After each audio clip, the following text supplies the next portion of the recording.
आलुचप सिंगड़ा पकुड़ी तो आपण बहुत खाई किंतु आज आम तैयारी करबा अधा कप चूड़ा और अटारे एकदम क्रिस्पी और टेस्टी टेस्टी जलखिया। आगे समोसा आलुचप पकुड़ी तो पूरा फिका पड़ीज। यही प्रोसेस रे थरे करके खातु देखिए एमती कुरकुरा हम आ भीतर टेक्सचर मु भांगिकी देखेदेवी देखिले आपण जानीपारे केते बढ़िया भाव भीतर भी सॉफ्ट होती। थरे जदि खाइबे ना समोसा आलुचप पकुड़ी सब खाइबा तो पूरा भूली जिबे। आउ ता संगे तैयारी करबा एकदम टेस्टी टेस्टी चटनी।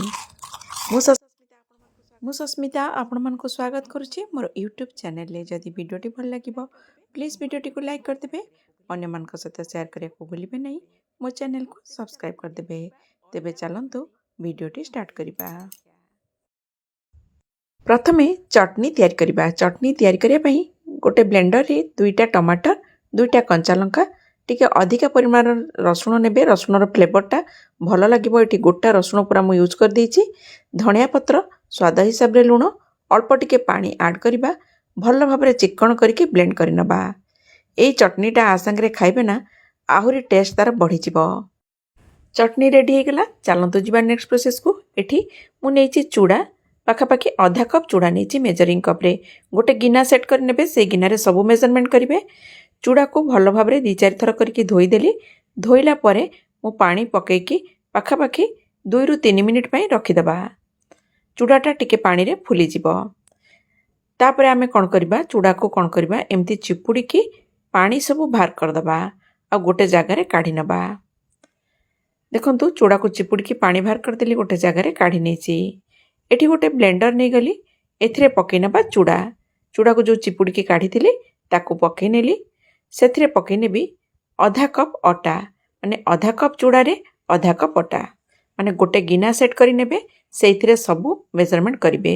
जेतिकी चूड़ा नेबे सेतिकी अटा नेबे, माने जोथिरे आपण रोटी तयारी करंती सेई अटा। आधा कप नेछि मु दही। फ्रेश दही नेबे, खट्टा दही नेबेनी। एठी पकै देली पाखापाखि 1/4 कप पानी। बेसी पानी देबेनी, बहलिया करके ग्राइंड करिवे। दरकार पड़ले गोटे 2 चामच पानी पछरे ऐड करि पारंती। देखंतु एमती बहलिया हबो। एमती बहलिया करके ग्राइंड करिवे। गोटे जगह रे काढी नेबे। देखंतु गोटे जगह रे मु काढी नउची। जदि देखिबे आपनकर पिठोटा पानी हे गला ताहले एथिरे टिके अट्टा पकेकी ताको एडजस्ट करिवे। बेसी जेंती पानी न हुए। भल भाबरे ताको 3 ରୁ 4 मिनिट तक एमती फेंटी नबा। मु हाथ रे फेंटी नउची। देखंतु बढ़िया भाबरे फेंटी नबा जेमती पकुड़ीटा एकदम बढ़िया भाबरे फुलिबो और क्रिस्पी हबो। भल भाबरे पाखापाखि फेंटी देली 2 मिनिट पई। फेंटिला परे एथिरे आमे कोन करबा, सबु जिंस ऐड करबा। एथिरे मु ऐड करनोची गोटे चामच जीरा, गोलमरीच को एमती दरदरा कुटी नेची। देखंतु पूरा फाइन पाउडर करबेनी। गोलमरीच पके देली आधा चामच।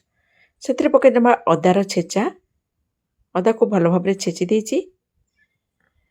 कंचा लंका काटिकी नेची। आपण अधिका अमाउंट रो चाहिले अधिका अमाउंट रो यूज करिवे। गोटे बड़ साइज रो पियाज ताको चुना चुना काटी नेची।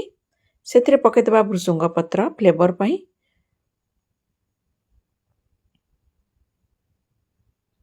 धनिया पत्र टिके अधिका अमाउंट रो पकेबे।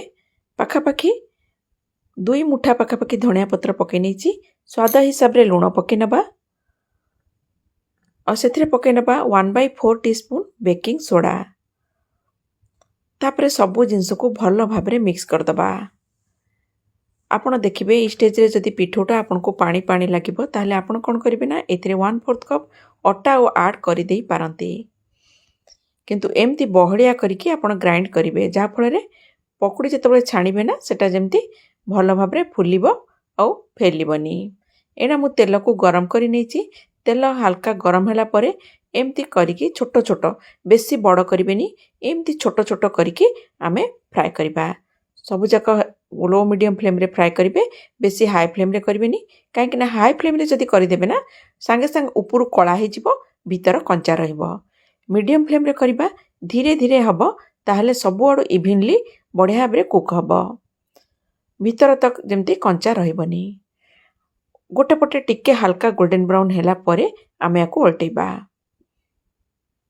देखंतु केते बढ़िया भाबरे गोल्डन ब्राउन हेची और केते बढ़िया भाबरे हेची फुलीची। पूरा भीतर देखिबे ऊपर एमती कुरकुरा रहइबो, भीतर पूरा एकदम सॉफ्ट रहइबो। खाइबारे मजा आसी जिवो। थरे निश्चिंत ट्राई करंतु। देखंतु बढ़िया भाव में होगलानी गोल्डन ब्राउन चारिपटे भल भाव में उल्टे उल्टे कि भल भाव में गोल्डन ब्राउन करके फ्राए कर नहीं ताकू काढ़ी नबा।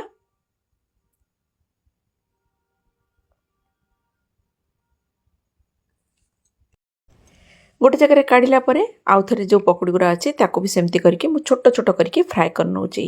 सेम प्रोसेस रे करबा। मन रखिए सब बड़े गैस फ्लेम को मीडियम रखिए, हाई करेंगे। मीडियम फ्लेम रे आमे बढ़िया भाव गोल्डन ब्राउन है उल्टेबा। उल्टिकी चारिपटे भल भाव में गोल्डन ब्राउन है बाहर करदबा। देखो जहाँ को भी खाइबा को देबे ना कहीं भी विश्वास करेंगे आपण आकु चूड़ारे तैयारी करचंती। आपण तो सिंगड़ा खाइचंती, बरा खाइचंती, पकुड़ी खाइचंती, किंतु चूड़ारे एई जलखिया थरे तैयारी करी खांतु, मजा आसीजिवो। थरे निश्चिंत भाव में ट्राए करंतु। एमती क्रिस्पी क्रिस्पी चूड़ार पकुड़ी केबे भी खाई नथिबे। केते बढ़िया भाव क्रिस्पी हेची ता साउंड शुणिले आपण जानी पड़ुथिबे। भांगिकी देखौछि देखंतु भीतर पूरा सॉफ्ट। एमती थरे करिकी खांतु। आपण जहाकू देबे केही भी विश्वास करेंगे आपण को चूड़ारे तैयारी करचंती। तेबे आजिर भिडियोटी केमती लागिला? जदि भल लागिला प्लीज भिडियोटी को लाइक करदेबे, अन्य मानक सहित शेयर करिया को भूलिबे नहीं।